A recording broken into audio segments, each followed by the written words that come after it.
मालवा का पठार। तो यह पठार मध्य प्रदेश के मध्य पश्चिमी भाग में स्थित है। इसका निर्माण ज्वालामुखी के उद्गार से निकले हुए लावा से हुआ है तथा मालवा के पठार का क्षेत्रफल 80,222 वर्ग किलोमीटर है, जो कुल भौगोलिक क्षेत्र का 28% है। इस पठार का निर्माण दक्कन ट्रैप की बेसाल्ट चट्टानों से हुआ है।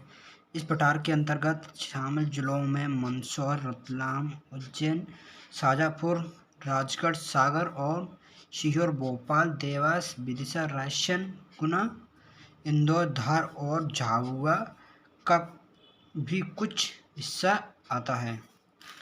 यहाँ पर सम जलवायु पाई जाती है तथा इसमें वर्षा का औसत 125 सेंटीमीटर है तथा तापमान 40 से 42 डिग्री सेल्सियस रहता है। मालवा के पठार का मालवा के पठार में गहरी काली मिट्टी पाई जाती है तथा इस पठार का ढलान उत्तर की ओर है। कर्क रेखा मालवा के पठार के ठीक बीचों बीच से होकर गुजरती है। मालवा के पठार की सबसे ऊंची चोटी शिकार की चोटी है, जिसकी ऊंचाई 881 मीटर है। इसके अंतर्गत चंबल, काली सिंध, क्षिप्रा, पार्वती, बेतवा, नेवास, सोनार, तदोनी, माही, बरना आदि नदियां बहती हैं। यहाँ की कृषि उपजों में सोयाबीन, गेहूं, कपास, मूंगफली, चना, गन्ना आदि मुख्य रूप से बोई जाती हैं।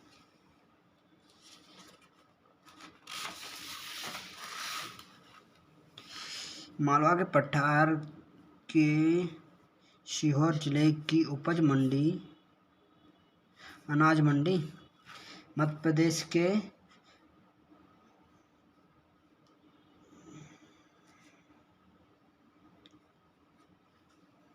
भर में इस पठार के सीहोर जिले की अनाज मंडी मध्य प्रदेश भर में इस पठार के सीहोर जिले की अनाज मंडी प्रदेश भर में विख्यात है।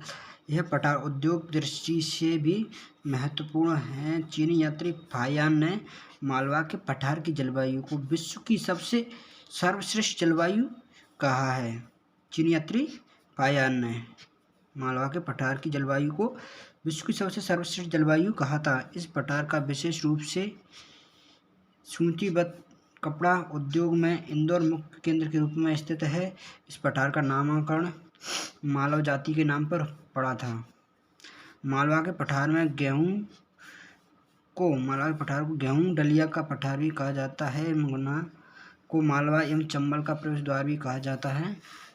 मालवा के पठार के पर्यटन की दृष्टि से देखा जाए तो उज्जैन, सांची, रायसेन, भीमबेटका, रायसेन, विदिशा में उदयगिरि की गुफाएं आदि इस पठार के मुख्य दर्शनीय स्थल हैं।